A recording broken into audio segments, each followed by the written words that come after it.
you turn on Commissioner's mic? This is SWEPCO. Emil? Listen, yesterday on my phone, my SWEPCO pops up and said my electricity bill's due.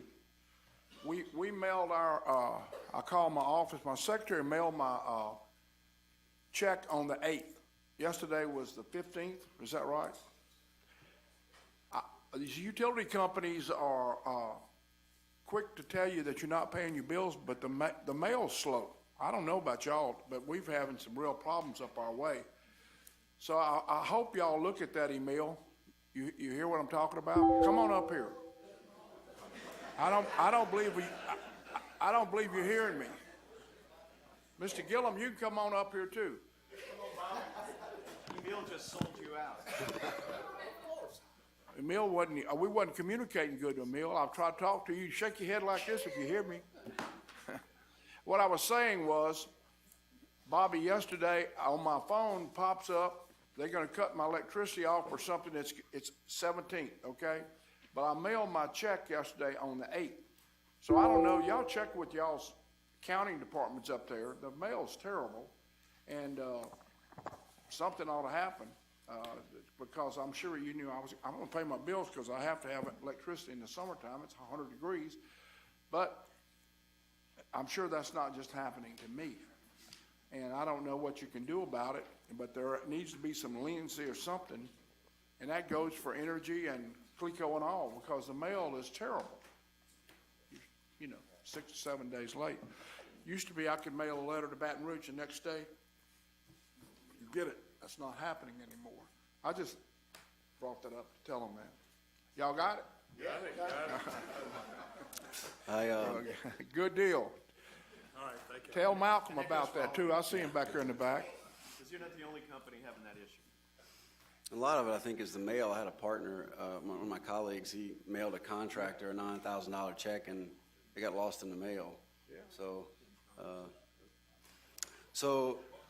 do y'all have any announcements? Staff does have 2 announcements. We introduced them via Zoom last month, but we want to introduce our new staff attorney, Noah Hoggett. Stand up, Noah, so you can see Yeah, how big stand you up so are. everyone can see you. Noah, come tell us a little bit about yourself.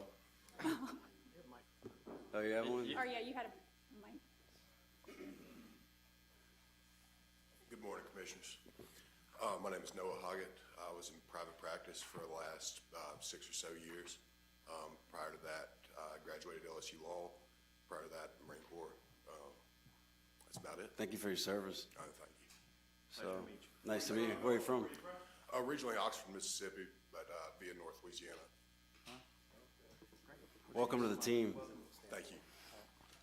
And then staff also has a law clerk this summer, which is Hannah Greer. So no, Lauren did not go into labor, but she is going to be induced early this morning, Thursday at 1. So she's trying to rest today. And we tried to get her to come and thought, you know, having a birth during a B&E would be unprecedented, but unfortunately she chose otherwise. Hannah, tell us about yourself a little bit. I'm Hannah. I am a law student at LSU Law. I'm about to be a 3L. I'm from around here. I'm from Denham Springs, and yeah, that's about it. Well, welcome. I would add she's working for free, so that's, you know, we like those. Yeah, we have her till the end of June, and then she's going to do a law clerkship at a private law firm. Does staff have any more announcements? We do. I've got at least 2, maybe 3. I know Commissioner Shimada has one, so if he wants me to tee it up, okay. Whatever order you want. Okay, so the first one is, as you are all likely aware, the legislative session ended last week. No real surprises, nothing for once affecting our jurisdiction in any real shape, but there's some really good news that I'm not going to get into the specifics of now, but Colby and I will be sending a letter to you all next week explaining it and the potential ramifications. And there is another issue I need to follow up with y'all about some potential legislation next year and kind of gauge the commission's take on that. Another thing, the governor is hosting what is called Louisiana Wind Week next week. That's looking at the possibility of offshore wind. I was actually on a webinar yesterday with the Bureau of Energy Management and looking at offshore wind leasing. I will tell you this, that the prices I heard are on a magnitude of something we have not seen on the high end, and that doesn't include transmission, so it's definitely on my radar. But there's gonna be some panels.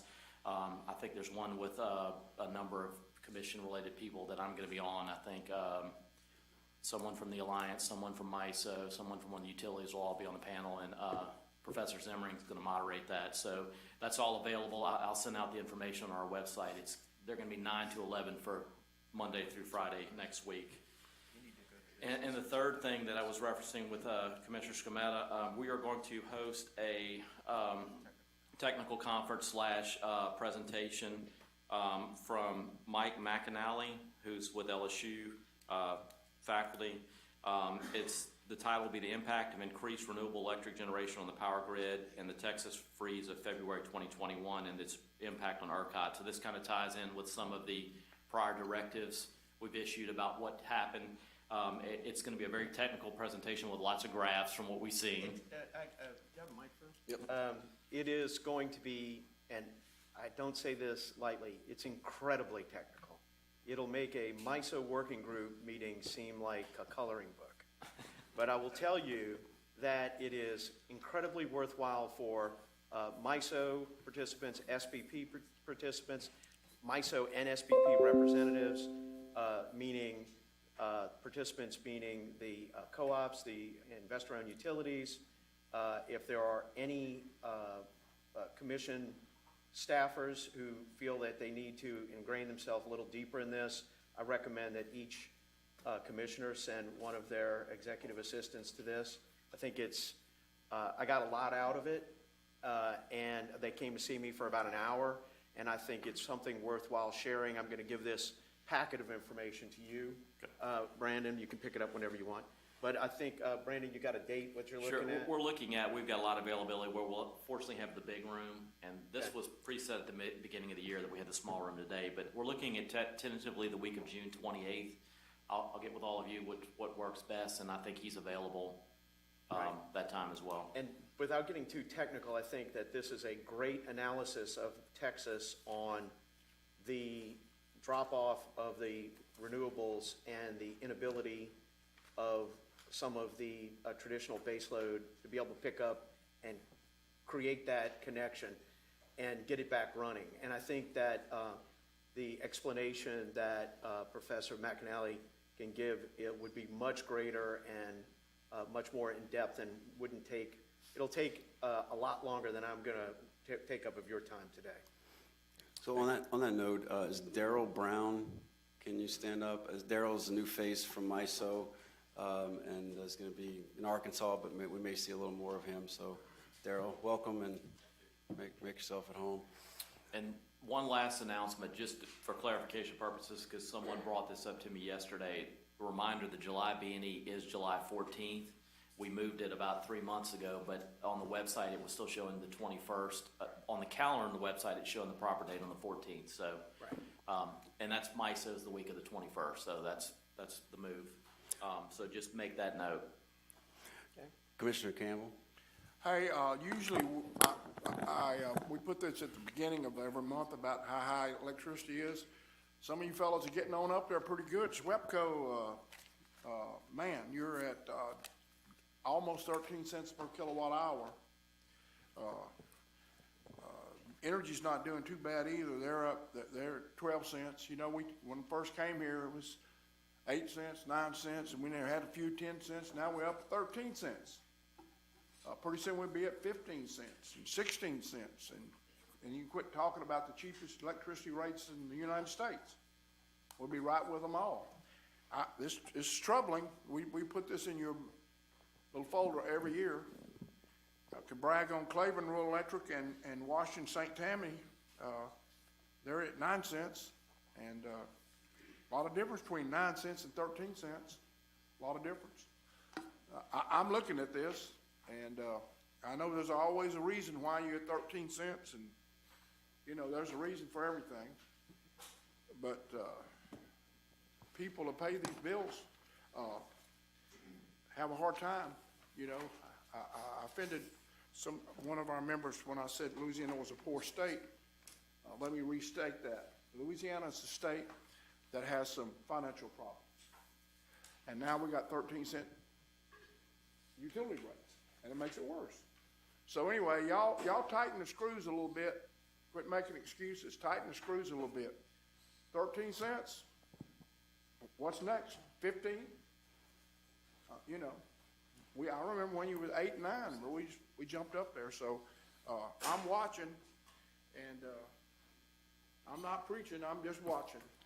So I want y'all to know about it. And Commissioner, on that point, I know what their answer will likely be, but to give you a heads up, we're going to be doing a bunch of hires to do audits pursuant to the chairman's directive on those high fuel prices that are going to audit these numbers specifically. So you'll be making hires later on in the agenda to address this issue. But I'm fine. I want everybody to be aware of that. Maybe we'll quit bragging about being the cheapest utility rates in the United States. I don't think y'all can keep bragging about that. Pretty soon, a lot of people got 14, 15 cents. I don't know if that's a bargain. Anyway. I'll echo that and say I've had a lot of patients on, ratepayers, both people come and say their knee hurts and they don't like their utility bill on the same visit, but they're on fixed incomes. And I read a great definition of economics by Thomas Sowell, and it's scarcity and the allocation of resources. And so our state has scarcity, and how do we allocate those? But people as individuals do as well. So thank you for bringing that up. Commissioner Bose? I just want to make a comment. I don't know if everyone has been paying attention to the weather. It appears that there's a storm forming in the Gulf right now. It's still in formation. I don't know that it's been named yet, but it's predicted to at least become, I think, a tropical storm, potentially. So I'm just putting everyone on notice, the utility companies, ratepayers, commission staff, that here we are again. It seems like the last season had just ended with the disaster last year was with all the storms. Let's start preparing for this year's. So, one, I expect everybody to be safe and prepare, and that everybody continue to pay attention to the news and the weather to safely manage these storms. And let's hope and pray that it doesn't develop or that it goes another way and leave us alone for a little while. But here we are back into the season already. Just want to put everybody back on notice. Over the next few days, we'll know more about this storm.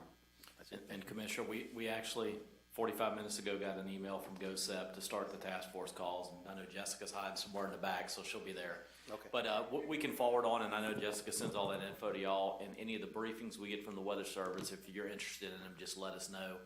Jessica and I can, but it assesses the potential threats, and they break it down to southwest and southeast, so we'll send that out to y'all as well. On that note, I want to say someone approached me from GOSEP, a patient, and they said that, by the way, the PSC has exceptional representation there. And they said Brandon always does a good job, but Jessica has recently done an incredible job. So thank y'all for representing well there. Thank you. So I was going to, at this point, bring up the deferral of 8 and 9, but we'll deal with that when we get to 8 and 9. Okay. And there's one other procedural announcement. So there's 19 items total, but we're going to move Exhibit 17 to the end because it's an executive session. That sounds good. And so we will have some rigorous debate later. Let's all just remind ourselves to keep it respectful, albeit rigorous. So with that, you want to start, Catherine? Well, so exhibit number 2 is docket number S35709, 1803 Electric Cooperatives application for recognition as a regulated public utility. This is a discussion and possible vote on staff's report and recommendation. On September 1st, 2020, 1803 Electric Cooperative filed an application with the Commission seeking recognition as a regulated public utility. Notice of the application was published in the Commission's official bulletin with no interventions filed. 1803 was incorporated on April 1st, 2019 as a Louisiana Electric Cooperative and is owned by 5 LPSC regulated member electric cooperatives, specifically Beauregard Electric, Claiborne Electric, Northeast Louisiana, Sleeka, and Washington St. Tammany. 1803 conducted a request for proposals in LPSC docket number X35283 on behalf of its member cooperatives to seek a contract or contracts to potentially fulfill the wholesale power requirements of its member cooperatives beyond their current power supply contracts. As a result of that RFP, 1803 is seeking LPSC approval and certification in docket number U35927 for certain contracts pursuant to the Commission's General Order dated September 20th, 1983, issued May 27th, 2009, and docket number R30517. In the present docket, staff reviewed the application and the responses to detailed discovery and filed its report and recommendation on June 3rd, 2021. In this report, staff found that 1803's application and discovery responses formed a sufficient basis to determine that 1803's request should be granted. Staff agreed that the proposed structure of 1803 could help achieve increased economies of scale, efficiencies, and savings throughout the sharings of cost. Staff further found that 1803 should be required to abide by specific regulatory conditions in order for the Commission to grant the request. Those are summarized as follows. Upon Commission authorization of 1803 as a public utility, 1803 acknowledges it is a public utility under Louisiana law and as such is under the regulatory authority of the Commission. Approval of 1803 as a public utility recognized by the Commission shall not in any way diminish the Commission's regulatory authority over the 5-member cooperatives of 1803. Each entity, 1803 and the 5-member cooperatives, will be regulated independently of one another by the Commission, and 1803 will abide by all applicable present and future general orders issued by the Commission. 1803 has filed acknowledgement of staff's report and recommendation into the record and consents to the conditions contained therein. Therefore, staff recommends that the Commission accept staff's report and recommendation filed into the record on June 3rd, 2021. Chair motions to accept. Opposition by Commissioner Scametta.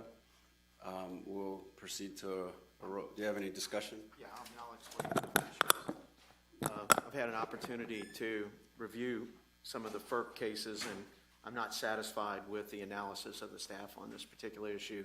I'm not prepared to vote on it today, so I'm just going to have to vote against it. So, A motion to accept number 2, recognizing 1803 as a public utility. I'm for that. Okay. So we have one objection. Is there any more discussion? We need a second. Is there a second? Wait a minute. So I was outside. okay, I have motion to accept I'm for that. Let me staff's. say something. okay. I'm proud to see everybody come to preaching today. Commissioner, can you use your mic, please? What? Use your mic. It's a good idea. I'm the guy that put the co-ops back under the Public Service Commission in the 80s. And I'm glad to see that they want to be under the Public Service Commission. That's what this does. It's real clear. And they have to be. So I'm glad to see these fellows coming to us and say they want to be regulated. There's no mistake about it. They're going to be regulated. And I went 2 years of my life fighting in the legislature when they said, well, their excuse was, we're not a public utility, we're owned by the membership. But the Constitution said the Public Service Commission shall regulate all public utilities. And so I appreciate what they're doing. I think they're right, and it's unequivocal. We do regulate. That's right? Amen. Can you make that a second? Second. So we have chair recommendations, Commissioner Campbell second, but Commissioner Scametta is opposed, so we'll have a roll call vote. We'll start over here, voting with Commissioner Campbell. Yes, yes. Commissioner Boston. Let me stir this nest a little bit longer here. All right, Commissioner Scametta is opposing, I think he said before the vote, because he's not happy with the language, and I hope he doesn't mind if it raises some concerns for me. I would like to know what part he's not happy with, and could staff articulate their reasoning for supporting this? I've actually had some discussions with staff about this in advance of this meeting. They disagree with the analysis. It's simply that this particular mechanism of these co-ops drawing together to create themselves as a utility, there's varying case law on it that if they don't like it, they can withdraw without any issue from the commission on their own. Again, that's FERC law, not our law. So my concerns is I just don't think that there's enough boilerplate in this particular vote to guarantee that the commission will continue its authority over this, and it leaves too many loopholes in it for the co-ops down the road.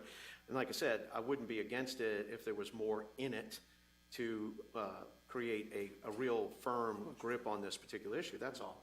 And so, I just think it's a bit premature on the vote, and I think there needs to be more guarantees in it for the commission's authority, that's all. So I just can't support it, and if they wanted to delay it and build more, what I would call security in it for the commission's authority, and to, line in the FERC jurisdictional sort of ambiguity on this, I'd be fine with it, but at this case, at this level, I'm not. And I just think it's premature, and I just don't want to vote for it under this circumstance. Can we add to this, can we strengthen it up later if we feel like we need to? I mean, we would have to go back and file an amended report and recommendation to add particular analysis. Respectfully, Commissioner Scremetta and I disagree on that analysis. We could do that, however, then it would have to go back to 1803 to either approve that staff record and report or disagree with that. And I can't speak for 1803 as to whether or not they would want to do that. Commissioner Bossy, Commissioner Campbell? Please. Help me with this. Now, I want to know how clear this can be. Approval of 1803 as a public utility recognized by the commission shall, S-H-A-L-L, His mic. in any way Chairman, diminish can you the- turn on Commissioner Campbell's mic? Thank you. Number two. You Number have to two. talk in the mic. Approval of the 1803 as a public utility recognized by the commission shall not in any way diminish the commission's regulatory authority. What else do you need? Well, Commissioner Campbell, I'm not saying that the writing isn't, mandatory in that sense, but the problem is federal law has an element of supremacy over state law, and, my concerns are that it just is creating a potential, scapegoat element to where I'm not satisfied with it, that's all. So, if you want to go ahead and vote it in, but I'm just not satisfied with it, that's all. Commissioner Bossy? Well, the one thing that I was first liked about the rule is that it does give us authority where it may be, it clarifies some of the vagueness or gray area or whether or not we have authority. And clearly, as Foster Campbell just admitted, it gives us authority. So once we have authority, then we have the right to make rulemakings and have audits and other things that we would normally have in our regulatory powers over our utility company. So for that matter, I think it has some rules and flexibility to some way answer your question. Could it be amended? Well, we can do things, many things within our power as regulators when we have something that's clearly a utility, as this is trying to do. So, to get back to, sorry. Well, I'm sorry, but I mean, if 1803 would waive their potential under FERC law and federal exemption on any issues that would diminish commission authority and come back with it next month, then it wouldn't be a problem. But as long as there's that potential of federal supremacy superseding the commission's authority, it's there. So there shouldn't be, and if there's any hesitation on their part, I think that bolsters my concern. And if there's no hesitation on correcting it, then 30 days they could come back and do it. So there's no real impediment because they still aren't going to do anything until January. So that's my concern on it, is if there isn't a problem with it, they shouldn't have a problem with, waiving those rights under FERC. But if they do have a problem with it, then it will bolster my position on why it's a problem in the first place. So where we were was Commissioner Campbell voted yay, Commissioner Bossy? Yeah, and I know it's my turn. One of the things that and not particular on this issue, because apparently this is maybe something staff and Commissioner Scremetta may have some disagreement on. But one of the things in past issues where we've discussed who has authority or preemption over the regulatory environment, it's often very difficult for a private company to say who they want to regulate themselves. Regardless of what they may want to waive or not, I think the feds would exert any authority that they have, just as we would. And it's not always up to the private company or the utility company to say who they would like to regulate them, because the agencies control who they regulate, usually. So I hear that, but in past experiences, I found that the regulatory body makes that decision regardless. And we have, we may be preempted, I'm not sure, that's something, but I'll take the staff's recommendation and vote yes. Very good. Well, wait for Commissioner Scamatta to get back. Wait, Commissioner Francis? Mr. Chairman, I support the recommendation of the staff. I vote yes. And I think Commissioner Scamatta is on record for being against it. Is that sufficient for you, Commissioner Scamatta? I'm just still opposed to it. Okay. And, all right, and chair votes in favor. So 4-1, the measure is passed. Next, Catherine. Exhibit number 3 is docket number S35851, Charter Fiber Links application for designation as an eligible telecommunications carrier. This is a discussion and possible vote on staff's report and recommendation. This was also an exhibit item on the May B&E. So on January 5th, 2021, Charter FiberLink filed a petition seeking designation as an eligible telecommunications carrier pursuant to Section 214E of the Communications Act of 1934 as amended, and the Commission's General Order number R27841 dated May 20th, 2004. The company's petition sought ETC designation for the purpose of receiving high-cost federal support from the Federal Communications Commission's Rural Digital Opportunity Fund Phase 1 auction for provision of eligible voice and broadband services within the census blocks for which the company was awarded RDOF Phase 1 support, as well as low-income Lifeline federal support incidental thereto. Notice of the petition was published in the Commission's official bulletin with no interventions or protests filed. The FCC's report and order implementing the RDOF Phase 1 auction requires that winning bidders be designated as ETCs within 180 days of the release of the public notice announcing winning bidders, or by June 7, 2021.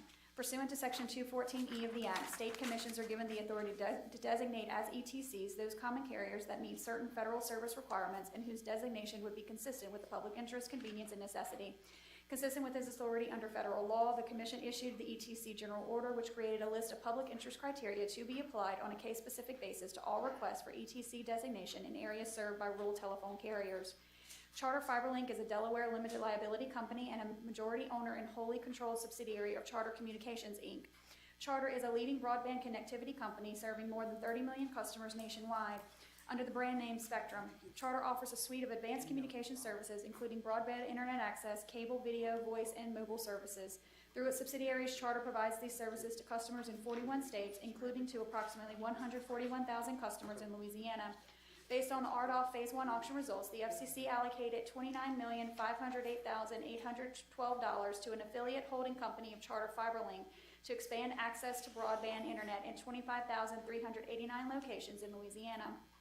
In its petition, the company certified that it will offer the services supported by federal universal service support mechanisms, either using its own facilities or a combination of its own facilities and resale of another carrier's services, and that will advertise the availability of such services and the charges therefore using media of general distribution. The company also adequately addressed all of the public interest factors enumerated in the ETC General Order of the Commission. On April 1st, 2021, staff filed its report and recommendation on the company's petition into the record of this proceeding. In that report, staff found that the company demonstrated the requirements of the Act, the applicable FCC regulations, and the ETC General Order.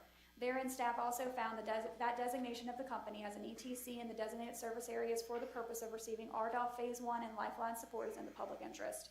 Staff recommends that the Commission adopt the staff report and recommendation filed into the record on April 1st, 2021, and grant the company's petition to be designated as an ETC in the designated service areas for the limited purpose of obtaining high-cost RDOF Phase 1 support and low-income Lifeline support incidental thereto, subject to the conditions contained in staff's report and recommendation, with one clerical amendment, that the provisions of the Code of Federal Regulations cited in condition number 3 be amended to read 47 CFR Section 54.422C.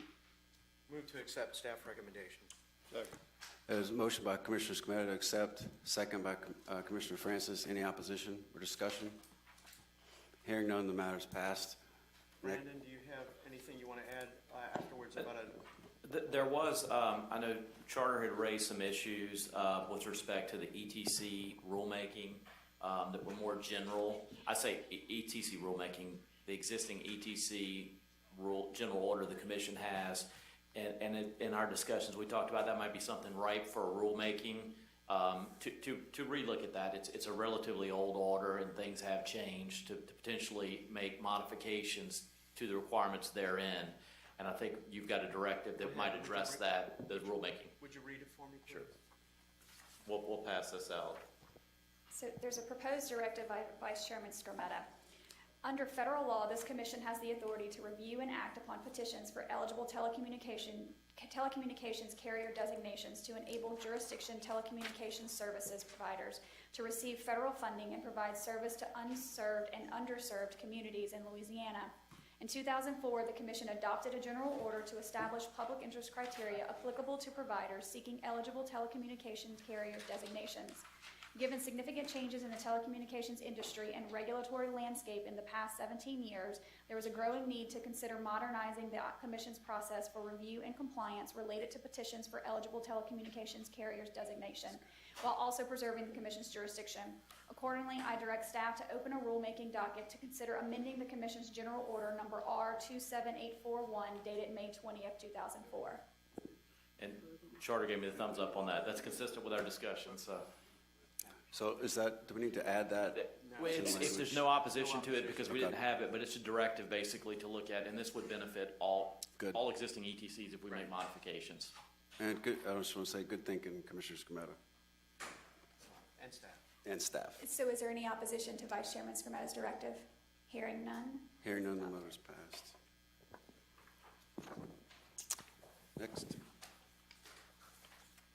Exhibit number 4 is docket number U35862, Entergy Louisiana's test year 2020 gas rate stabilization plan filing. This is a discussion and possible vote on an unopposed joint report of proceedings and draft order. ELL Gas filed its annual evaluation report of Entergy Louisiana for the test year ending September 30th, 2020 on January 29th, 2021. Notice of Entergy's test year 2020 filing was published in the Commission's bulletin with no interventions being filed. The test year 2020 filing reports that Entergy Gas earned a ROE of 7.59% based upon the test year 2020 adjusted test year results, which is below the lower boundary of the allowed ROE. Applying the RSP provisions, the as-filed results indicated deficiency in base revenues of $566,458. However, this is offset by a refund of excess protected accumulated deferred income taxes related to the Tax Cut and Jobs Act. After applying the refund, the net increase in base revenues is $378,021, which is a 1.1% of base rate revenues. In staff's findings regarding the test year 2020 filing, filed on April 1st, staff determined that the as-filed results are accurate. Staff proposed an additional adjustment to rate base in the amount of $9,396 to address Entergy's removal from ADIT balances, the amounts of ADIT associated with uncertain tax positions, but noted that the proposed adjustment would have a negligible effect on the typical bill, if any. The company disagreed with staff's proposed adjustment, noting that the administrative cost to implement the proposed adjustment to rate base would exceed the amount of the adjustment itself, thus offsetting any economic benefit to Entergy's customers. In light of these circumstances and based solely on the particular facts of this proceeding, staff and Entergy agreed to the as-filed rates. With respect to staff's proposed adjustment to rate base, resolution of this docket is non-presidential, and Entergy and staff reserve the rights to assert or oppose similar positions regarding treatment of uncertain tax positions in any future case. The parties filed an unopposed joint report of proceedings and draft order on April 23rd, 2021, which, if adopted, would resolve all issues in this proceeding. The as-filed rate charge increases a typical bill from $39.83 to $40.14, which is a 31-cent increase. Staff recommends that the Commission adopt the findings set forth in staff's report as modified by the unopposed joint report of proceedings filed April 23rd, 2021, that the joint report be accepted, and that the Commission authorize the issuance of the draft order resolving all issues in this matter. Move to accept staff recommendation. Motion to accept by Commissioner Scametta, second by Commissioner Francis. Any discussion or opposition? Hearing none, the motion is passed. Next. Exhibit number 5 is docket number U35936. It's Southwestern Electric Power Company's application for certification of the Trinity Solar Project. This is a discussion and possible vote to hire an outside consultant, and this was Exhibit 13 on last month's agenda. On April 15, 2021, staff issued RFP 2110 seeking to retain an outside consultant to assist staff in the certification of SWEPCO's Trinity Solar Project. After issuing RFP 2110 and receiving bids, SWEPCO filed an amended application on May 11th, seeking certification of a limited pilot program to install AMI meters in connection with the Trinity Solar Project. Since SWEPCO's amendment occurred before the Commission considered RFP 2110, staff requested updated proposals from the 2 qualifying bidders, allowing updated budgets to contemplate the AMI certification as well. Both original qualifying bids were updated as follows. Critical Technologies Consulting for $43,548 in fees and $5,930 in expenses for a total budget not to exceed of $49,478. and United Professionals Company of $56,000 in fees and $1,500 in expenses for a total budget not to exceed of $57,500. And staff makes no recommendation as both consultants are qualified. Motion to accept UPC number 2. Commissioner Francis, motion to accept. Commissioner Campbell? Commissioner Campbell, second. Any discussion or opposition? We're on number 5, United. Any discussion or opposition? Hearing none, the motion is passed. Next. Exhibit number 6 is docket number U. Exhibit number 6 is docket number U35991, Entergy Louisiana's application for recovery and rates of costs related to hurricanes Laura, Delta, Zeta, and Winter Storm Uri, and for related relief. This is a discussion and possible vote to hire an outside securitization consultant. Staff issued RFP seeking a securitization consultant to assist in Entergy's above request. Outside counsel and an accounting consultant have already been retained. We received one qualifying bid from Estrada Hinoza and Company for $275,000 in fees and $15,000 in expenses for a total budget not to exceed of $290,000. And staff makes no recommendation as the sole bidder is qualified. Is there no other bidder? Correct. There was just this one bidder. Move to accept. Motion to accept by Commissioner Scametta, Second. second by Commissioner Francis. Any discussion or opposition? Hearing none, the motion is passed. Next.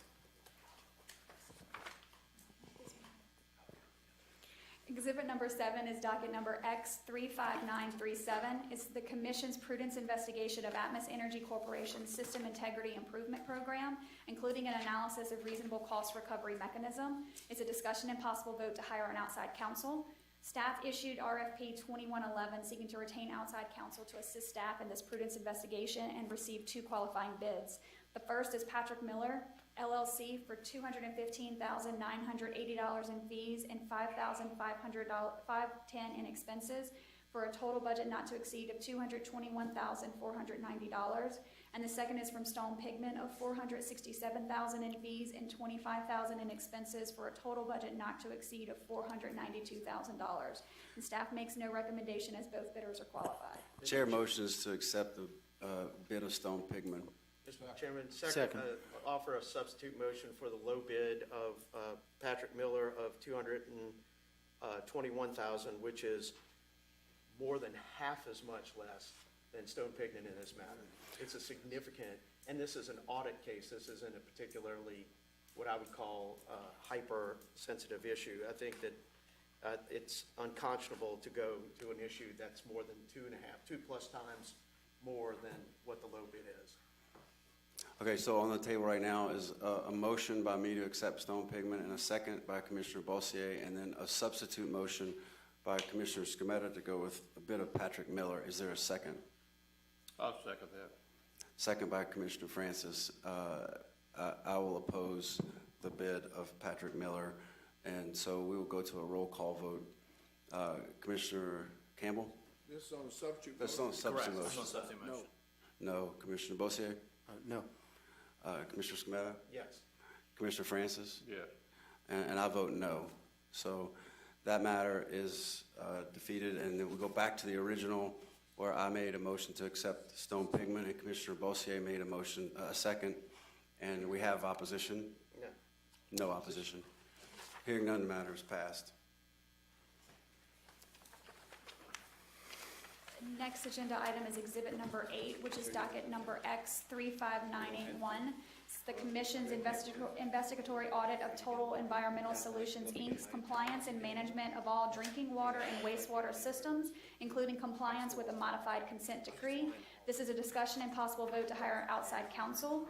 It's Patrick Miller for $119,880 in fees and $9,980 in expenses for a total budget not to exceed of $129,860, and Stone Pigment for $264,000 in fees and $25,000 in expenses for a total budget not to exceed of $289,000. Staff makes no recommendation as both bidders are qualified. I'm going to want to ask some questions before we go any further of counsel for Tessie. If counsel for Tessie can come up. I'll take care of it. But I'll tell you that,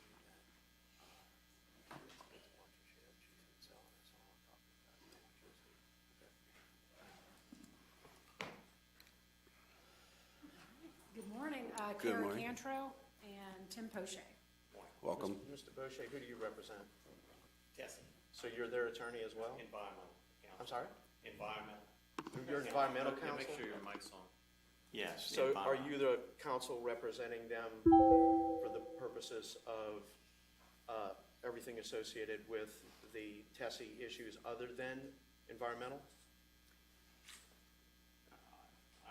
I'm the environmental counsel. Just environmental? So what is the parameters of what you're representing them on? Just trying to get it clear for me. If I could clarify, so, No, you're not him. Touch your mic. and Turn your it off. microphone on. I Just want hit- you to hit it and speak it for fails. yourself, It's okay? failed. If you want somebody to work you like, a mannequin, let me know, Well, no. you can pull it closer to you, it's not a wired thing. Just tap it one time. There you go, it's green now. No, just touch it, leave There it you go. locked. Okay. Yes, I'm environmental counsel for Total Environmental Solutions. I've been working on the consent decree with them for a number of years. When they need environmental legal assistance, they contact me. I've also been involved in recent negotiations with regard to the potential sale, but that's all I'm going to say about that. So that's the limit of my representation. Okay, well, then you can go sit down. You're in good shape. You can turn your mic off. Okay, thank you. Ms. Cantrell, I want you to go ahead and swear in. Is this mic on? Oh, sorry. I think mine's on. Yeah, it's on. You can go ahead and swear in for me, Catherine. Be testifying here, she's automatically sworn in. Well, I wanted to declare So, that she's sworn under oath. Ms. Cantor, do you acknowledge that you're sworn under oath today? yes, Okay, thank you. And state your name for the record, please. Kara Cantrell. Great. Can you give me the definition of what conversion is? No, I'm not going to do that right now with you. I'm You're not here. going to do it? Exhibits 8 and 9 are for hiring outside consultants. And But I don't have latitude appreciate- to ask you questions. So I'm asking you a question. I'm So if you're not going to answer them, just tell us you're not going to answer I'm them. not going to answer that. She's not going to answer the question. So I'm not going to defer if she's not going to answer the questions. Okay.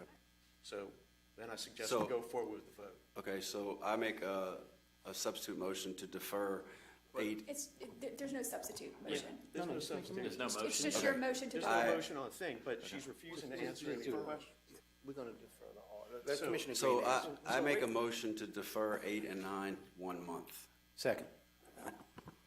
So there's a motion by the chair to defer 8 and 9 1 month, a second by Commissioner Bossier. Is there objection? Yeah, there's an objection that we've got somebody here who's representing a company refusing to answer questions of the commission. So you still want to defer on this issue? Let's call the vote. I can't make the Well, call. well, actually you can. Well, You can do it by telling her we're going to go ahead and vote on this today. I think that you have valid questions and you have a forum to answer that in, but it's not today. So, my motion is to defer 8 and 9 1 month, and there's a second by Commissioner Bossier. Objection by Commissioner Scametta. No objection No at this objection. point, because obviously whatever sort of plan she's put into place has worked against the commission, so she's got whatever she's got. Well, I will say, I think that Commissioner Scametta has valid questions that need answering, but just not today. But I will tell you one thing. Your clients testified that they took money from Tessie customers and put those profits into Sleeka. The problem is that not all customers of Tessie are customers of Sleeka. I've got customers in my district that are not customers of Sleeka. You took profits, your company, and cross-subsidized Sleeka. You converted funds from my district into your company, and that's what needs to be investigated amongst a bunch of things. And I put it to you that the citizens in my district have been economically harmed by the actions of Tessie and Sleeka, and that the failure to investigate this on both a legal and consultant basis would be a detriment to the citizens of Louisiana in my district. And shame on you for failing to answer the questions that I present to you.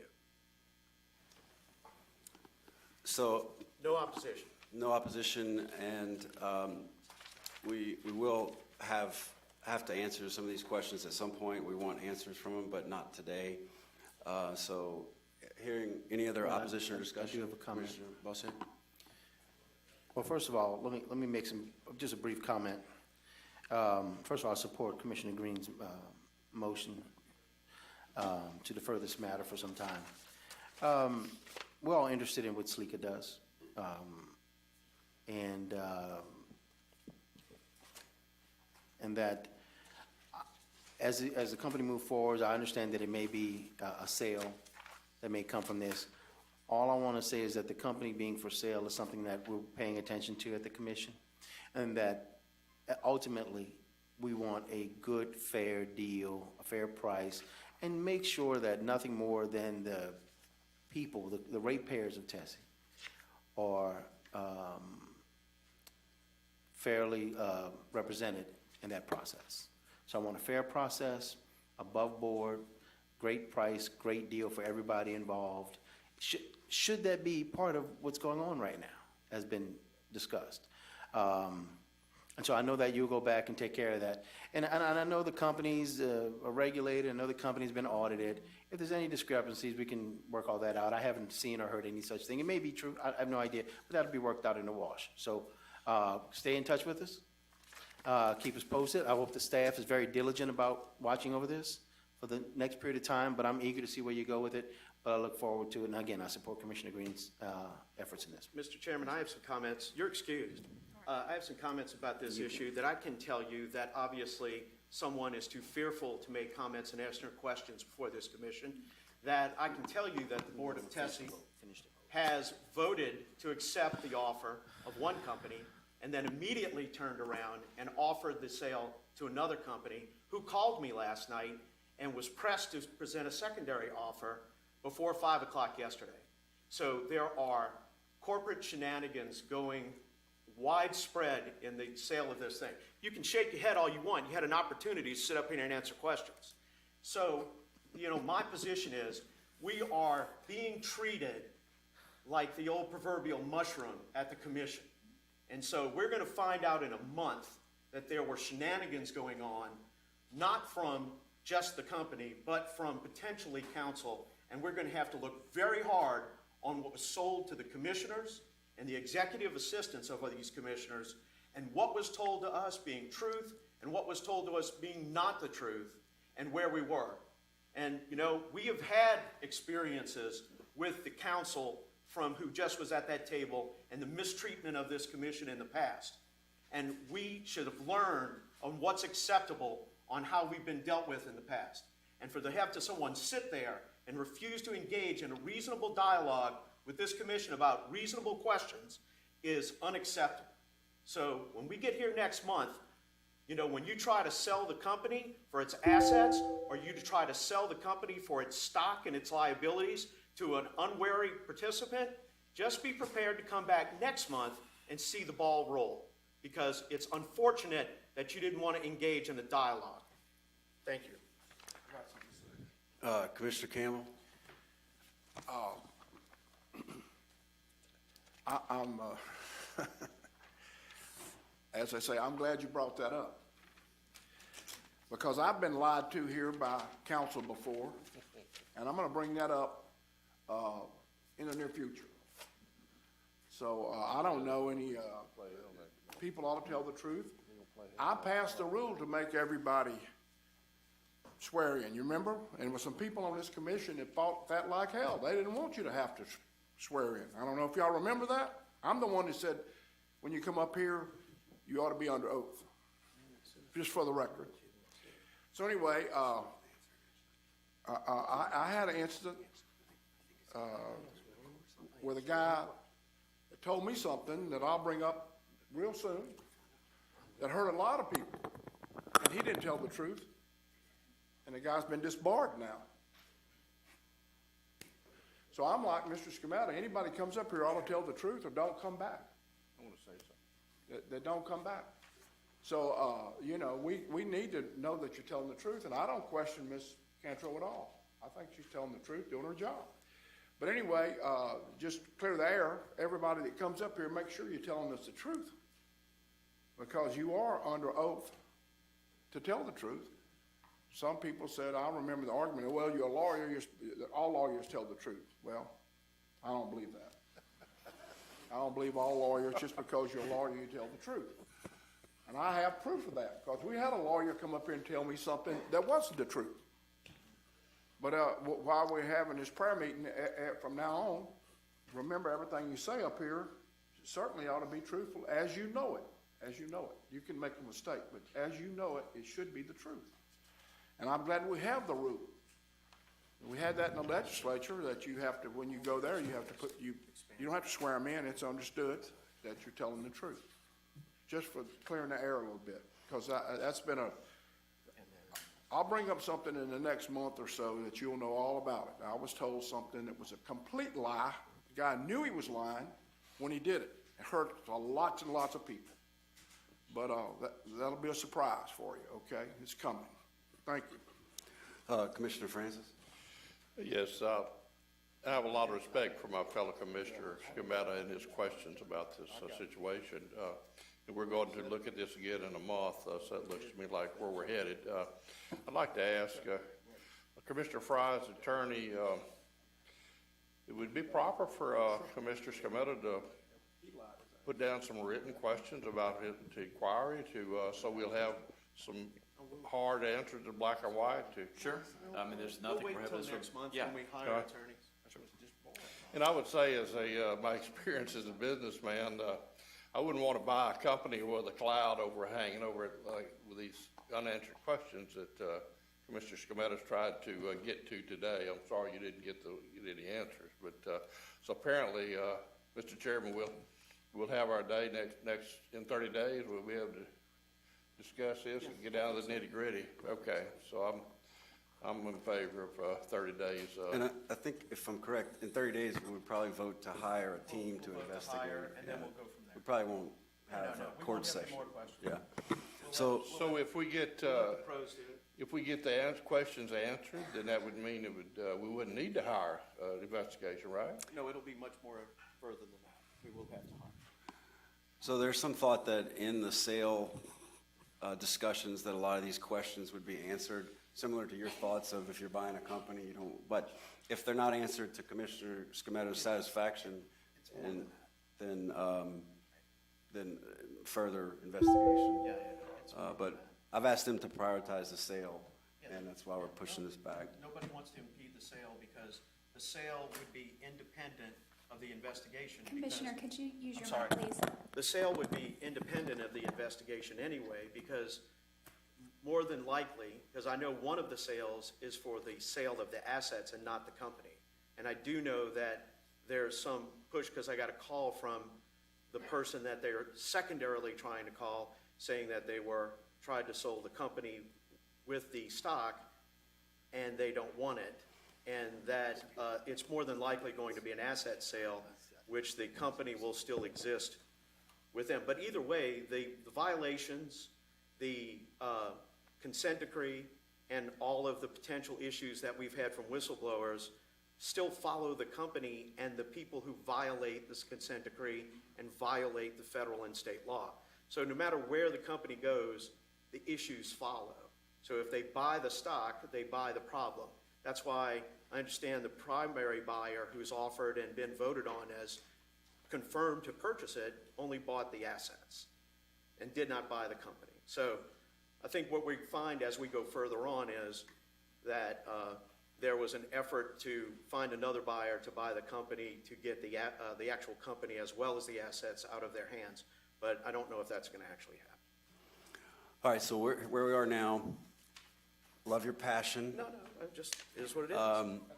And I think Commissioner Scametta raises good questions. Ms. Cantro, I've never known you to be untruthful to me. So I would just ask everyone that if we ask questions, it's on behalf of ratepayers, and we ask you to be honest with us, and we'll assume that you are until proven otherwise.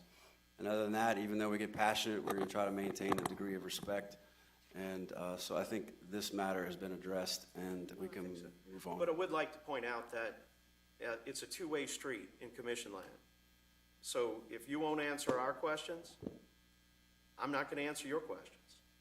So prepare yourself for the same din of silence. So if we're not going to engage in a dialogue, then you're just going to find a blank wall with me. And I hope the other commissioners follow the same way. That if you won't answer their questions, that they shouldn't talk to you. So anyway, thank you. All right. Kevin?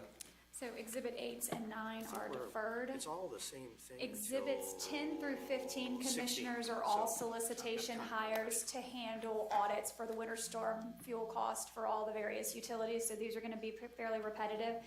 So the beginning is exhibit number 10, which is docket number X 35985.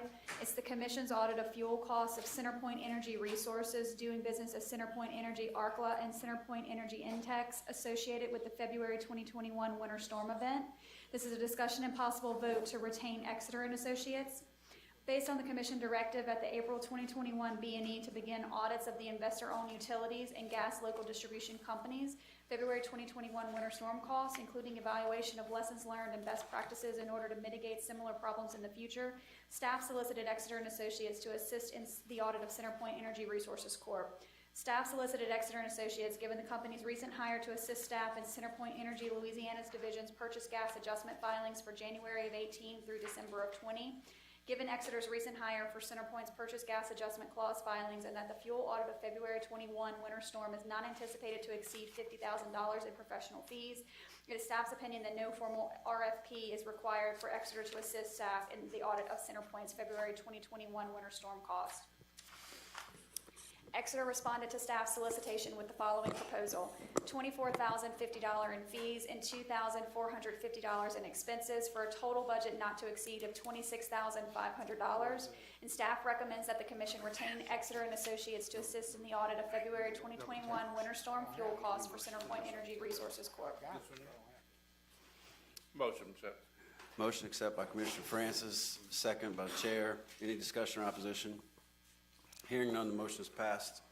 Matters passed. Next. Exhibit number 11 is docket number X 35986, Louisiana Public Service Commission's audit of fuel cost of Atmos Energy Louisiana's division, which is a regulatory division of Atmos Energy Corporation, and they're associated with the February 21 winter storm event. This is a discussion and possible vote to retain Henderson Ridge Consulting. Staff solicited Henderson Ridge to assist in the audit of Atmos Energy Louisiana Division's February 2021 winter storm fuel cost. Staff solicited Henderson Ridge, given the company's recent assistance with Atmos Energy's purchase gas adjustment filings for April 18 through March of 20, and given Henderson Ridge's knowledge and experience with Atmos Energy's purchase gas adjustment clause filings and the fuel audit of the February 2021 winter storm is not anticipated to exceed $50,000 in professional fees. It is staff's opinion that no formal RFP is required to hire Henderson Ridge for this assistance. Henderson Ridge responded to staff solicitation with the following proposal: $37,800 in fees and $1,200 in expenses, for a total budget not to exceed of $39,000. Staff recommends that the commission retain Henderson Ridge to assist in the audit of the February 21 winter storm fuel cost for Atmos Energy. Motion to accept, Taft. Motion accepted by Commissioner Francis, second by the chair. Any discussion or opposition? Hearing none, the motion is passed. Exhibit number 12 is docket number X 35987. It's the commission's audit of fuel costs of Entergy Louisiana for provision of electricity associated with the February 21 winter storm event. This is a discussion and possible vote to retain United Professionals Company. Staff solicited UPC to assist in the audit of Entergy Louisiana's February 21 winter storm fuel cost. Given the company's recent assistance with Entergy Louisiana's fuel adjustment clause filings for January 14 through December of 15, given UPC's knowledge and experience with Entergy's fuel adjustment clause filings, and that the audit of the February 21 winter storm is not anticipated to exceed $50,000 in fees, it is staff's opinion that no formal RFP is required for UPC to assist staff in an audit of Entergy's February 2021 winter storm costs for electric operating division. UPC responded to staff solicitation with the following proposal: $44,000 in fees and $1,000 in expenses, for a total budget not to exceed of $45,000.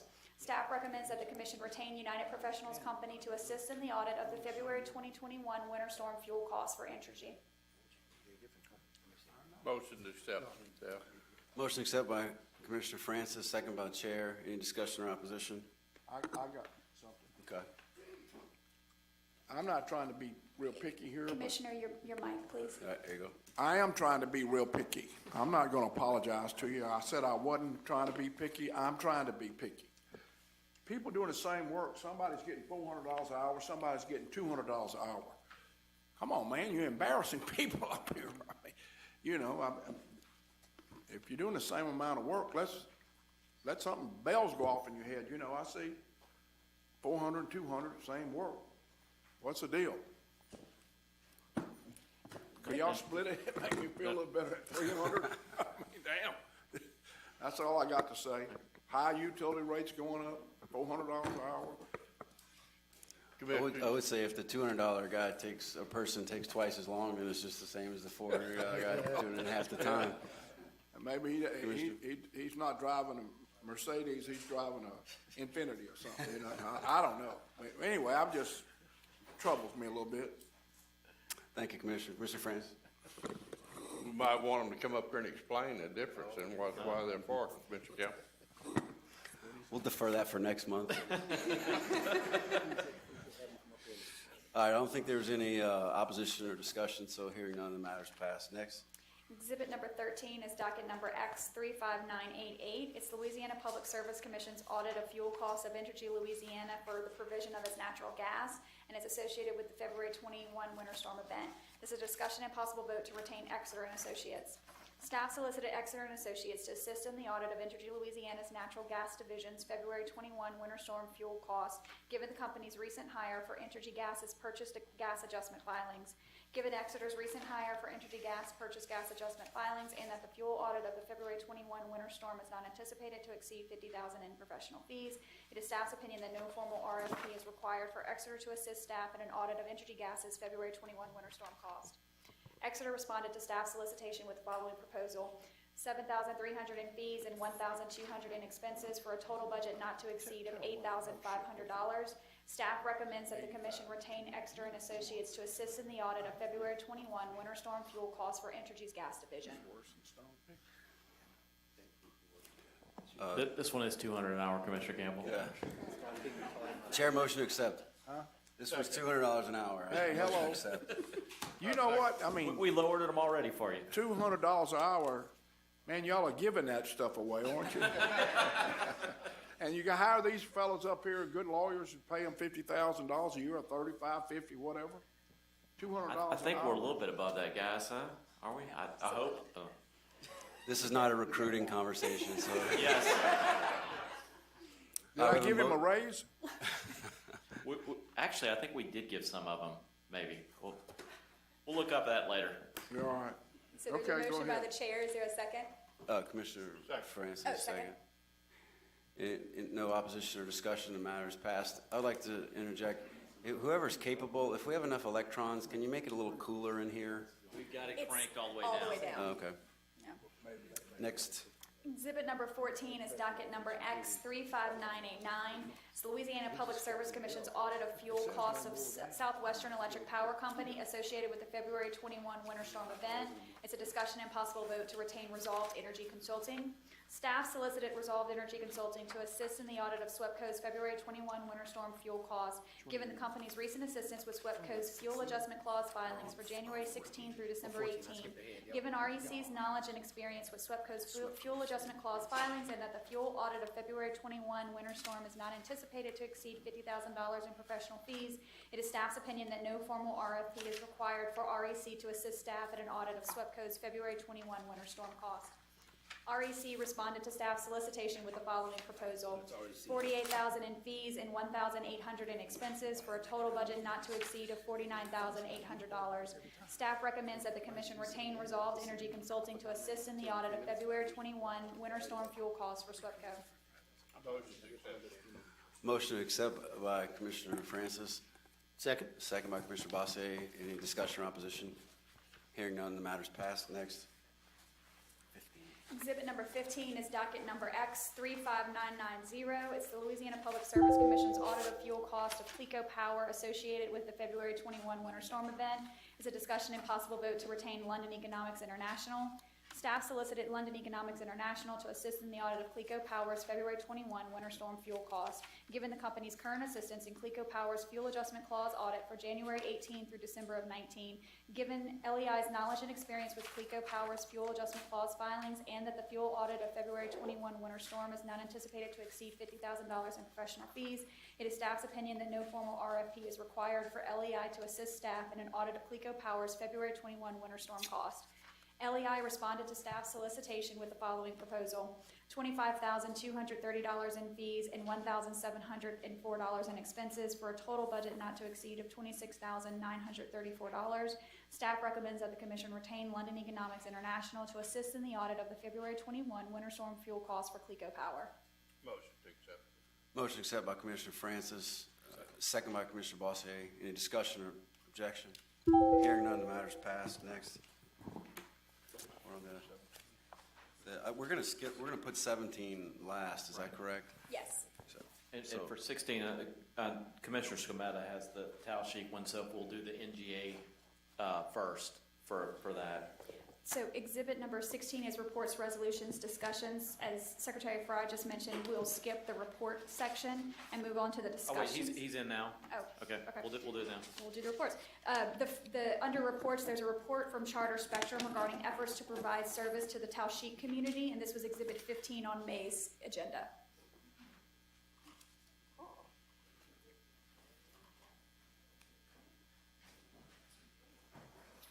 And please introduce yourself for the record. Good morning, Mr. Chairman, Commissioners. My name is Rob Rieger. We practice law with Adams and Reese, and we represent Charter. With me on my right is Mr. Brent Gallagher. Brent is with External Affairs with Charter. We have been working on this issue at the direction of Commissioner Scametta. We have a report for the commission at this time. I think we have some good news, and I'll let Mr. Gallagher deliver it for Can you. I interrupt you for 1 second? course. Just to make sure that the public picks it up on the broadcast. This is about a very small distance lack of interconnect in the community of Tallahassee in St. Tammany Parish that has been asking us to work on a interconnect between 2 points owned by Charter with a community in the middle. And so what their plan is to make the interconnect so that community of about 40 potential customers can get service for a variety of potential issues. So please just explain what your plan is Sure. for their benefit. My name is Brent Gallagher. I'm the Senior Manager of Government Affairs for Charter Communications. Thank you for the chance to come before you today. Thank you for the favorable vote for the application earlier, too. I appreciate that. But I'm excited about the opportunity to kind of display these firsthand synergies that the RDOF program is offering in the state. This is a good news kind of in a real-time story. So while we were here before your agency applying for the ETC certificate, that is required for us to move forward on the with the build-out initiative, the Tallahassee project, which is different from the RDOF one, was brought to our attention. So kind of simply stated, Charter, we would not be able to pursue this build-out in Tallahassee without the RDOF expansion. And we're incredibly grateful to Commissioner Scametta for his patience as we kind of embarked on examining this build-out opportunity. Now, at our core, we are a connectivity company. So every opportunity that comes along, like RDOF, presents a new jigsaw puzzle of sorts with different pieces of different shapes and sizes, and it's our job to make them fit. For projects at this magnitude, they're large in size, and it requires us to kind of execute a due diligence to make sure that the projected timelines we communicate are as accurate as possible. So the conversation began with the commissioner last year as a BAU build-out request of business as usual. At the same time, internally, we had begun exploring, researching, and ultimately participating in the RDOF auction. Now, this was followed by a quiet period mandated by the FCC, where we were not allowed to talk about the program and our intentions or our plans. We have put the project through the design phase, and barring some unforeseen circumstance, we're targeting the first quarter of 2022 to complete the Tallahassee fiber build-out. And as requested by the commissioner, I will be contacting the residents in this area to make them aware of this good news. In closing, I'm pleased to appear before you today to address this important issue that highlights kind of the additional incremental RDOF-related benefits that this will bring to the state of Louisiana. Thank you, Brent. Commissioner Francis? So is this only being made possible because of RDOF money, is that right? Yes, sir. Okay. So the idea is as we expand the RDOF footprint, things that were maybe once not economical maybe can be. And so this is a real-time example of that. So you won the bid on both sides of this little community? We had some existing already in place, but through the RDOF, we had some other areas that's gonna make this a connector possible. So when will you be have able the map? to tie this together? We're looking for, first quarter next year, First quarter next year? 2022, yes, sir. Yeah, the company is, if I could, the company's begun the staging and begun permit acquisition and some other things. One of the things that is holding not just us, but we suspect other folks in the expansion mode is it's very difficult to get hold of cable, fiber optic cable, and some other things. A lot of that stuff is back ordered because of the big jump in development in this area. That would be the only limitation, I think, that potentially would be unforeseen. We have issues with that. We anticipate. Another question, is that hung on poles or is it gonna be underground? It's varied. It will It'll vary. be- it'll be Very. both. Oh, really? Some will be It's going to underground, be some will underground. be above. Oh, so a little of both? Okay. Yes, sir. Absolutely. And again, this is part of the commitment the charter has made, as Commissioner Scametta referenced. You sort of look at a donut hole, and where Talasheek is located is in the hole where there was no RDOF award made, which was odd because the company did put in for that area, and for some reason, known only to the FCC, it was not rewarded in that area. But the company has taken personal resources, as it were, personal capital, and going to make the connectivity. I'm kind of familiar with Commissioner Scametta's area. That's on the north shore of? Yes, sir. How Northern far up, St. how Tammany. far from North Shore up north of there is it? That's still a hurricane-prone area, you would say, yeah? Potentially, Yeah. yes, sir. So they're gonna have some on the poles and some on the ground? Okay. Yes, sir. God bless those people with the poles. Okay, all right, thank you. Yes, sir.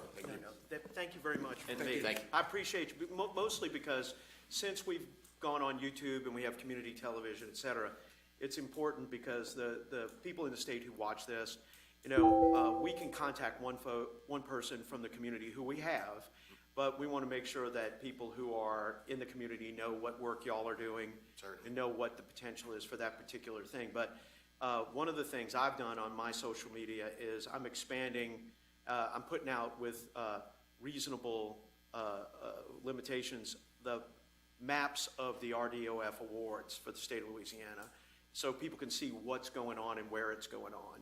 So I know you gave me those maps, yeah. but I redacted the names of some of them because I know there were some concerns. Okay. But we've got tremendous potential for the RDOF money across the state. And when people look at those maps, they say, wow, it's everywhere except the closer part. Well, that's because the closer part's already got it. Yes, sir. So this is all the areas that doesn't have currently. And it's going to be fairly expansive across the state, but it's going to take, like you're saying, a year or two to get it to that fill point. Some of them are going to be sooner, some of them are going to be later, but the expansion of rural broadband is on its way, and with the combination of the previous administration's RDOF money and the current administration's infrastructure money, that between those elements, there should be a significant build-out in rural broadband over the next probably 12 to 16 months, basically, right? Yeah, yes, sir. Well, there's different frameworks and Right. timelines that we have to meet. in But order to we'll qualify. see some significant expansion within, say, 2 years. That's our hope, Yes, yes, sir. sir. Okay, all right. Thank you very much. Thank you. Thank you, Mr. Chairman, members. Appreciate it. Thank Sure, you. and Commissioner, one of the things that, when I mentioned there was some legislation that had some impact on us, and we worked with Mr. Rieger as well as the phone companies. Representative Desautel's bill, it was 880 million, then it went to 90, but now it's back to 180, I believe. I believe it's 90 for first year and another 90 for next year. But it's Yes, sir. 180 million total that will go to additional areas that don't have service that's coming through the infrastructure bill you're talking about, and the legislature passed that. So there's real good news on broadband with RDOF and this piggybacking on top of it. Well, yeah, and like I said, the big winner in the auction was SpaceX, so there's a tremendous amount of satellite-based, and there's gonna be cell-based, and there's Yes. gonna be fiber-based. So it's not gonna be one size fits all, No. but it's gonna be a variety of potential. So, Absolutely. Correct. Commissioner Commissioner, You talk about this money in legislature, you talk about Louisiana legislature and Louisiana tax money? No, this is infrastructure money that went to the state there were buckets that were, set aside for roads, and highways and bridges infrastructure, but then also for broadband. So there's a finite dollar amount that was set that is going to go to broadband, and what Representative Destel's bill does, and working with Beneath, who we all met a couple of months ago, it is targeting those areas and ranking the ones that have nothing. So if you had existing service, you're basically not going to be eligible. If you got RDOF in an area, it probably won't be eligible, and that's the way I understand it. This will be those areas that RDOF didn't cover, so we're really going to start drilling down into those remote areas is the plan. Okay. So it's federal tax money dedicated by the Louisiana legislature. Correct. Beneath's going to kind of hitting up the program. Yes. Okay. Well, and the good news is, to that point, the RDOF and the Representative Desautel's bill, it expressly states for underserved, unserved areas, so there will be no Right. overbuilding, so that'll Right. increase It's the what's. same element, right? Yes, sir. Okay, well, thank you very much. Thank you. Thank you. We're going to go ahead and move on to continuing in reports. I guess we have any resolutions or, okay. No resolutions. resolutions. Okay, so we have a discussion presentation by NGA 911 on their E911 service, right. Correct. If y'all want to come So up, if I y'all know want they to have come the up and presentation loaded hook up your gear, Yes, they're here. okay. And then after this, we have a executive session that will be going last, which is 17, and we have 18 and 19 to follow this, correct? That's correct. That's Okay, correct.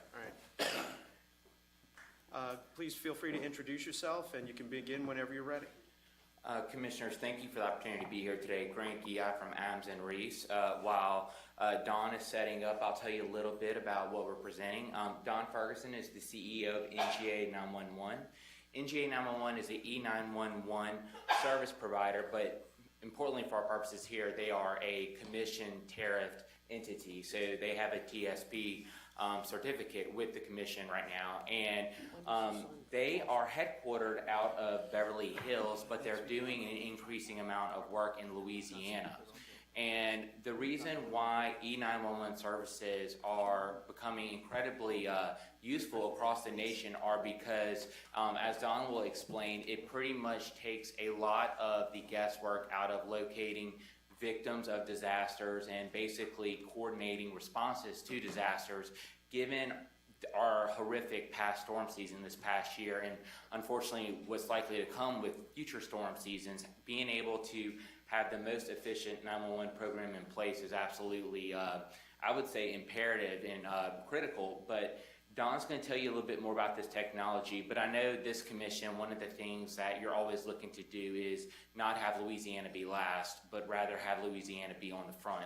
Well, this is what we're starting to see in more states, so we wanted to show you really what these E911 services involve. So without further ado, Don? Kill the lights. Some mood lighting, could we get mood lighting? Would be great. I just want to make sure Shade that. of dim.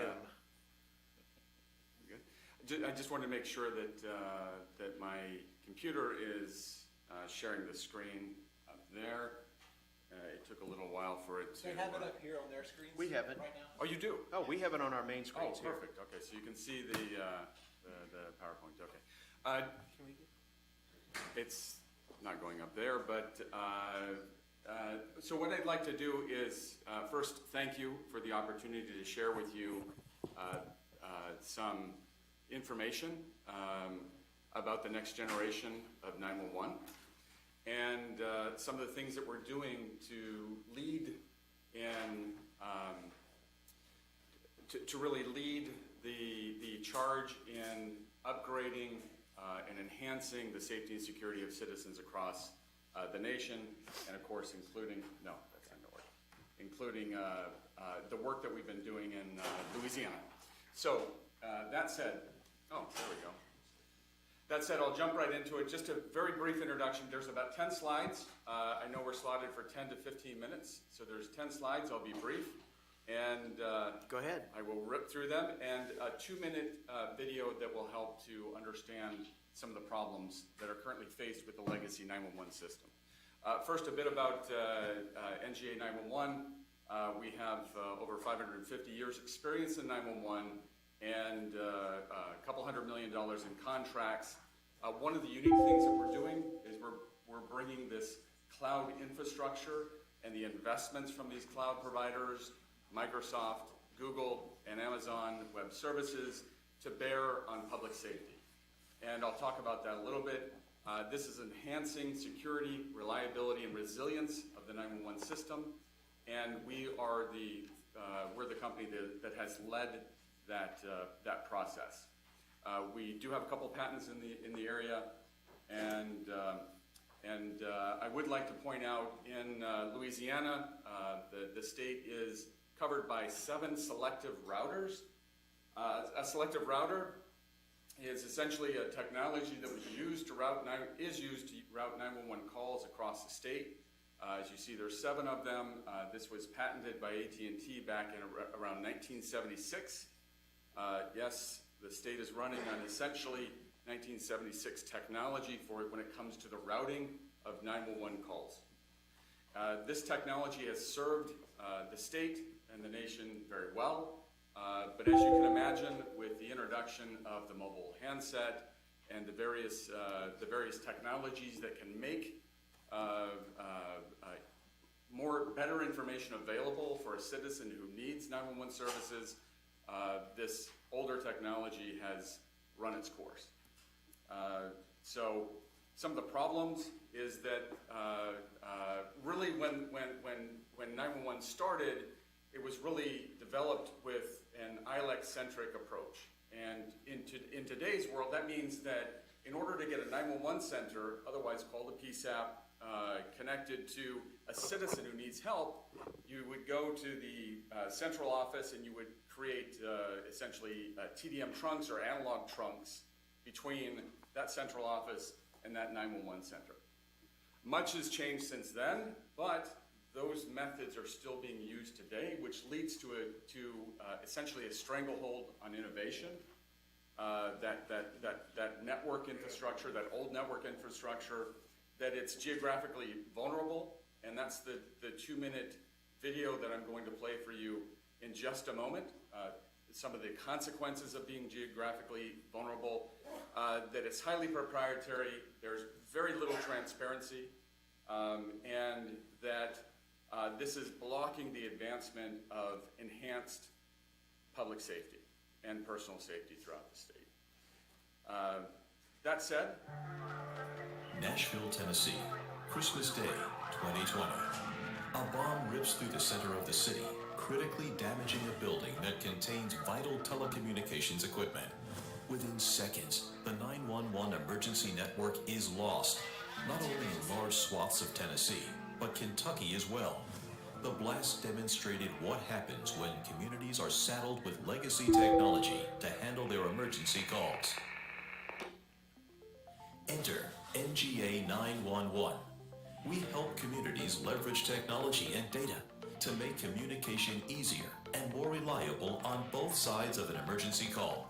Consider, cloud eliminates the need for large capital expenditures and reduces operational spend. You pay only for what you need. It doesn't get any faster than this. Our technology shortens response times. It's customized to your needs and will scale on demand to accommodate increased volume or changes in service boundaries. It will grow with your agency. Deploy NG911 in 12 months or less versus the industry track record of 3 to 5 years. And most important to anyone who makes an emergency call, the NGA 911 system is resilient. We partnered with the nation's leading cloud service provider and built multiple redundant software systems into the network to reduce or eliminate the impact of an outage.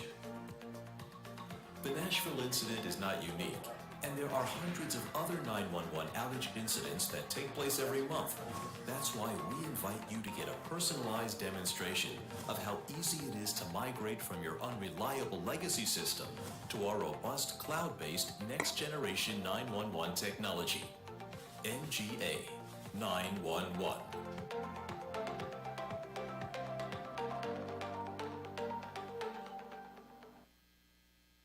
So I got a quick question. yes, sir. So are you what is your resiliency to a variety of natural disasters, hurricanes, tornadoes, blah, blah, blah? I mean, is it reliant on are you cloud-based, or is it based on the facility you're in as how you're proven to be protected, or, So if you give me 3 minutes and about 2 more slides, I'm going to actually show you what we're doing here in Louisiana. You got 2 minutes. Sorry? You got 2 minutes. Fair enough. So I'm going to show you. I'll give you 2 more on top There of you that. go. Thank you. 4 minutes. So I wanted to underscore one of the refreshing things that we're bringing to 911 is transparency. That, for example, if you ask a question, what exactly is your resilience? You ought to be able to see it. You ought to be able to go into a dashboard and say, is your network really resilient? Show me the dashboard that does that. You cannot, you can ask the question today. You will not get an answer. You will not get a straight answer. Right. You will get as we drill forward here, I'm just going to slip this straight in. What we see here in Louisiana is 2 data centers in Louisiana, in Shreveport and Baton Rouge, backed up by a national technology infrastructure from east to west. And this is being provided by or leveraging cloud infrastructure. We started working with cloud providers back in 2016. Out of the box, these cloud service providers offer 3 nines of availability. Back in 2016, our engineers went to work. Within about 2 years, we were able to transform that infrastructure to public safety grade infrastructure. Can I ask you a question? Yes, sir. Since you've gone and you've got cloud, because, when we all saw what happened was it Nashville with, the destruction of the telephone element of the building, which caused the 911 system to fail. But when you're looking at a cloud issue, automatically the first thing I think about is cyber issues. And the cloud being subject more than most things to cyber interference. What's your level of protection against cyber? Because in 911 services, that's a very critical thing, obviously. So how do you protecting yourself against cyber elements on the cloud-based issues? So there's many defenses against cyber attacks. I think the probably the most straightforward response is that there are thousands of attacks, cybersecurity attacks on infrastructure every day. Sure. And that none of them have affected our infrastructure, and we've been running it for many years. What is how do you handle that? How do you approach creating a defense in cybersecurity? One, there are 2 federal organizations that have invested millions and millions of dollars into assisting in that. One is an organization called FedRAMP. Right. Well, I'm familiar with that. But my question is, how many? And I see Shreveport, I see Baton Rouge. How many other states or communities do you serve with your service? So state of California, Nevada, West Virginia, and we started working with several parishes here in Louisiana. Okay, thank you. So cybersecurity, to answer your question, there is another institute, National NIST, National Institute of Standards and Technology. Right. They actually have a protocol for cyber defense, and if you adhere to that, you're sort of leading edge. So follow those protocols. They are not just about protecting technology infrastructure. It's about the protocols that you have within your organization, how you're doing single sign-on, how you're treating information within your organization. It's quite comprehensive, but the best defense is to simply continue every day to be plugged into these variety of cyber attacks. I can tell you that we have survived every one of them. So a local infrastructure backed up by national infrastructure, this spawned out of many considerations of natural disasters. In California, the fire season is upon us. Resilience is required to defend against fires. In Louisiana, what we see is a high-speed mesh backbone network. This would be unprecedented, where every 911 center within the state is interconnected and can work together collaboratively, instantaneously, to provide the public, the safety services that it requires. Today, this is not possible given your technology infrastructure for 911. We partner with carriers like Charter and other folks who are working hard to lay fiber into the ground. We work with multiple providers to leverage those investments and to bring them to the benefit of citizens across Louisiana. And then finally, just taking a look at this cloud infrastructure, this is a local Louisiana infrastructure that's backed up nationally. So the chance of a hurricane knocking out one central office, or in the case of Nashville, some crazy person blowing out a building, an AT&T building, this network that we've built survives those. In fact, it would survive the eastern seaboard going underwater or any sort of natural disaster. Finally, the last thing to bring to mention here is that this public safety grade is essentially 5 nines delivery service. This means regardless of natural catastrophe, regardless of fire or flood or hurricane, that you are down a maximum of 5 minutes over the course of a year. That is 5 nines availability. That is what we provide. That's what you ought to expect from your service providers in the state of Louisiana. And that is not what you're getting today. So I have a question, and maybe you addressed it while I was gone, but rural, so I have some people in my district that tell me they can't get a 911 if they get in a bind. Are there any parts of the land mass that are not covered? So as long as you have a cell signal, then you can reach, well, cell, it's wireless, wireline, and VoIP, right? So as long as you have some way or means to get out over a tower, you can reach this infrastructure. We're not putting up wireless towers. There's folks that are doing a much better job than we would. AT&T, T-Mobile, Verizon are putting up towers. So we're not putting in new wireless towers. We're leveraging that infrastructure to connect that 911 call to the 911 center. Brandon, I have a question for you. Is this decided on the local level, or what is our role in? Typically, yes. I mean, we don't get that involved in these issues. And that's a simple answer. So the reason I took the opportunity of speaking with you here today is that was the case in other states as well. And what we discovered is that, and not that this has been the case, or at least acutely the case in Louisiana, there has been resistance. Change is tough. But you can imagine that legacy infrastructure that's been there for so many years, there's a bit of resistance to looking at other alternatives, maybe saving money instead of spending more money. So there has been some resistance already. We have worked through that. We have invested hundreds of thousands of dollars in educating and clearing that path here in the state of Louisiana, and we will continue to work with the parishes to achieve that.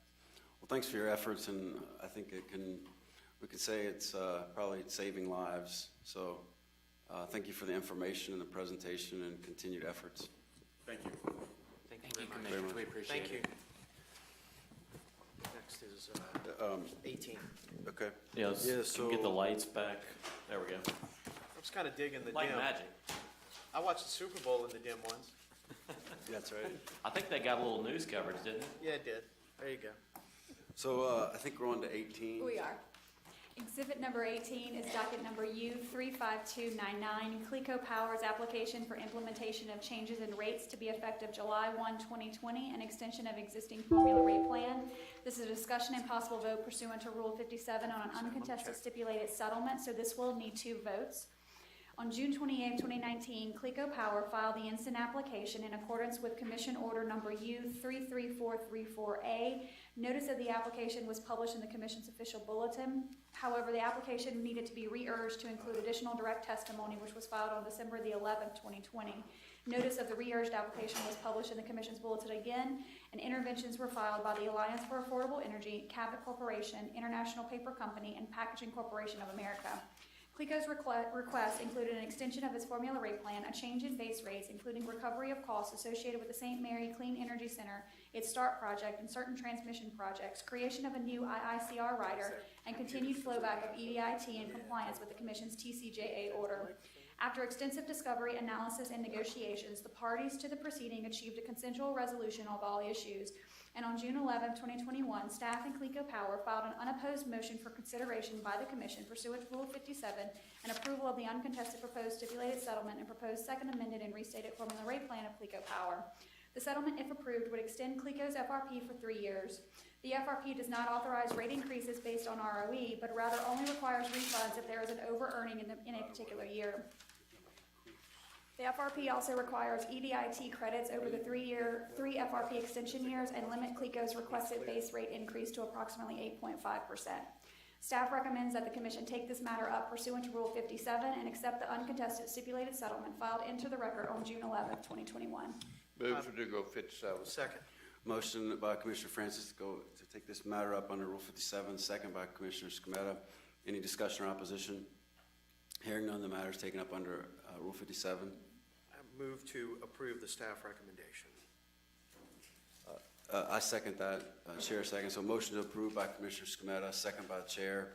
Any discussion or opposition?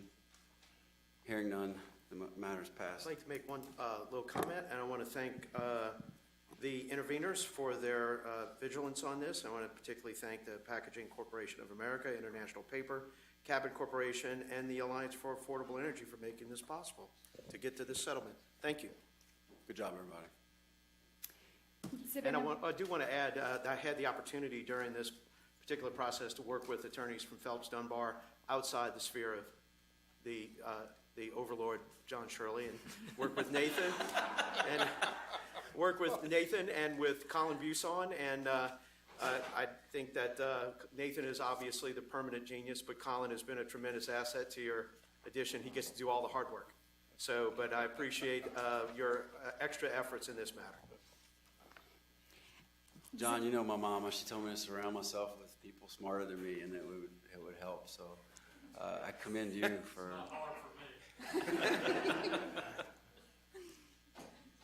Exhibit number 19 is undocketed. It's a directive to staff to determine the quality of service for traditional telephone services in Louisiana, and this is at the request of Vice Chairman Scrametta. I direct staff to take the following action. In light of recent mergers, reorganizations, divestitures, and technological developments at several of the large telecommunication companies, such as AT&T's spinoff of DirecTV and proposal to do the same with Warner Media, CenturyLink's merger with Level 3, and Sprint's merger with T-Mobile, for example, and as a result of complaints received in our office, there is a growing concern about the potential impact these changes could have with respect to legacy or traditional telephone services. While these services have been decreasing in number over the years, many consumers and some small businesses, particularly in the rural areas, still depend on traditional telephone service for 911 and other uses. I believe the Commission should ensure that adequate consumer protections are in place for these services. Accordingly, I direct staff to open a docket to determine the current status of all traditional telephone services within the state and determine the future plans the carriers have in terms of continued availability, customer service, pricing, and transition to newer technologies over time.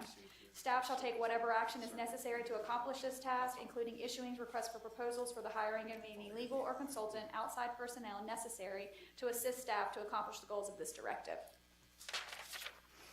I think this is a good idea. Thank you, Commissioner Scametta. I don't think we need a vote on it. No. So,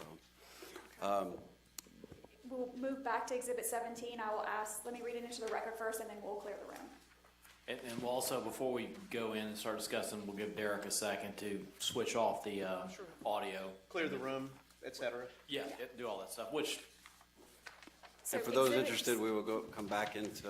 We do have, can I make one announcement too? I don't know if she's trying to get noticed by the door over there. Eve, they're trying to say hello to you, dear. We're just going to say hello to my former boss who snuck in. She's trying to bring the pilots back. Oh. We'll have that discussion at a later time. Yes, sir, I understand. Eve, do you have anything you want to share? Good to see you. Thanks for It's good to coming. be seen. I ask everybody to please stay quiet and still until I read this into the record. Exhibit number 17 is FERC docket number RM 21-14-000 and FERC docket number RM 18-9-002, which is FERC order number 2222-A. This is a possible executive session to discuss litigation strategy pursuant to Louisiana Revised Statute 4516 et sec, and we need a motion to enter. So, I motion to enter. Is there a second? Second. Any discussion or opposition? Second by Commissioner Bossier. Any discussion or opposition? Okay. Hearing none, it's entered. If everyone will please clear the room. We have to have a motion.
son. Good seeing you, man.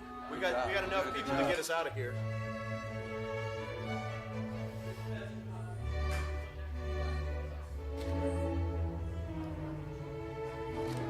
We're hot over there.